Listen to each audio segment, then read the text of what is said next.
Aranbaltzako lurra zulatzeko makila. Ezagutzen duzue barrikako paisaia? Gaur egun berdea da. Urbanizazio batzuk daude eta duela gutxi landatutako pinudiak. Bizkaiko kostako paisaia tipikoa da. Hondartzara jaisteko harrian zizelkaturiko eskailera estu bat dago. Egun argitsuetan, turistaren bat eta hango biztanleak jaisten dira, bainu bat hartzera. Batzuk sonbrilla eta guzti, beste batzuk bere buruarekin bakarrik egotera joaten dira, leku eder eta aproposa baita bietarako. Gizadiaren garai lanbrotsu hartan, hainbeste gauza ezagutzen ez ditugun garai hartan, munduan hainbat hominido mota bizi zen. Duela 90.000 urte hain zuzen, Euskal Herrian etzen gu bezalako hominidorik bizi. Hau da, etzen homo sapiensik bizi, neandertalak baizik. Ez ziren asko izango, talde txiki ibiltariak izango ziren. Itxuraz gu bezalako txuak, baina pixka bat bestelako txuak, burua handiagoa zeukaten eta indartsuagoak ohi ziren. Talde horiei ez dakigu itsasoan bainatzea gustatzen zitzaien, edo beren buruarekin bakarrik egoteko gogorik izaten zuten, baina hori badakigu jakin gaurko barrika herriko txokoark izango zuela zer edo zer ona. Bertan, aztarna arkeologikoak aurkitu baitituzte. Neandertal taldeek ingurua maiz erabiltzen zutela erakusten dutenak. Aranbaltzako aztarnategiaz ari gara. Han egin dituzten indusketa arkeologikoei esker, badakigu, behin, egun batean, Neandertal talde txiki horietako partaide batek adar bat kendu ziola agin zuaitz eder bati. Adarra zuritu zuen, forma eman zion, bere helbururako gogaikarriak ziren adartxoak moztu eta zatitu zuen. Leundu egin zuen, sutan jarri zuen gogor zedin, eta erabili egin zuen. Gutxi gora bera badakigu zergatik egin zuen, zein izan zen bere erabilera. Makila horretan markatuta geraturiko arrastoek esaten digute. Arrasto horiek erakusten digute makila lurra zulatzeko erabili zela. Agian tuberkuluak edo antzeko zerbait ateratzeko. Argi daukagu hominido baten lana izan zela. Are gehiago, nola egin bazekiela ere badakigu.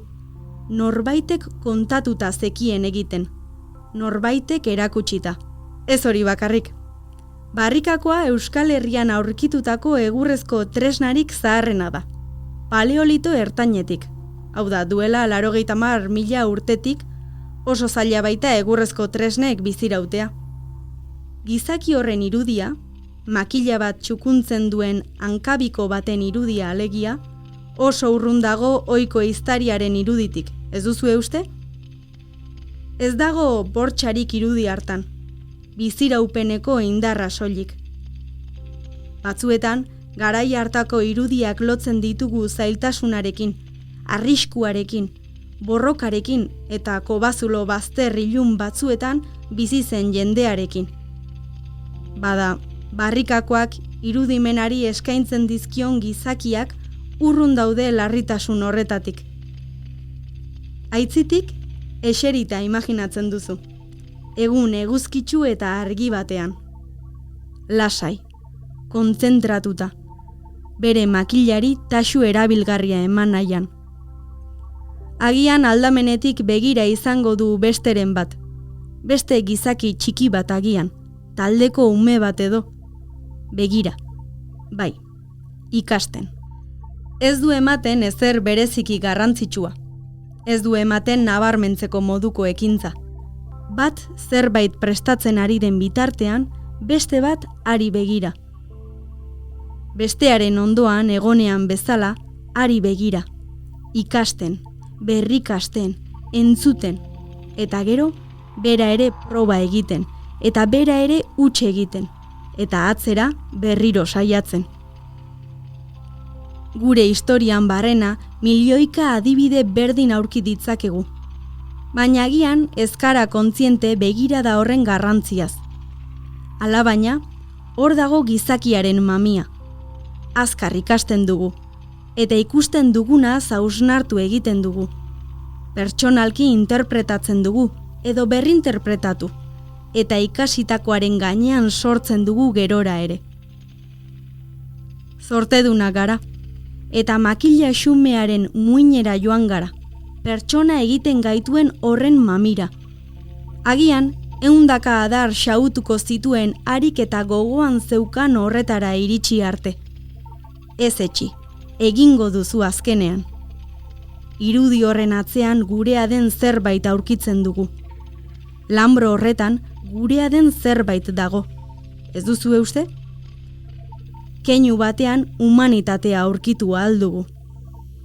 Historiaren istorio honetan, gauzarik zirraragarriena da konturatzea aspaldi batean guk geuk egingo genukeen zerbait egin zuela beste norbaitek. Gure antzeko baten batek makila hori prestatu zuela, eta gainera zortea izan dugula. Izan ere, objektu hori geratu zen tokian, arkeologoren batek aurkitu ahal izan du, eta hominidoaren ekintza txiki eta handiak historia egin du. Eta honezkero gure oroitzapenen parte da. Makila hartan dagoena lagunok poesia dela esango nukenik. Entzun duzun hau Euskal Herriko Historia 100 objektutan podcastaren atal bat izan da. Euskal Wikilarien Kultura Elkartearen proiektua berriarekin elkarlanean ekoitzia. Aranbaltzako lurra zulatzeko makila Bizkaiko Arkeologia Museoan dago.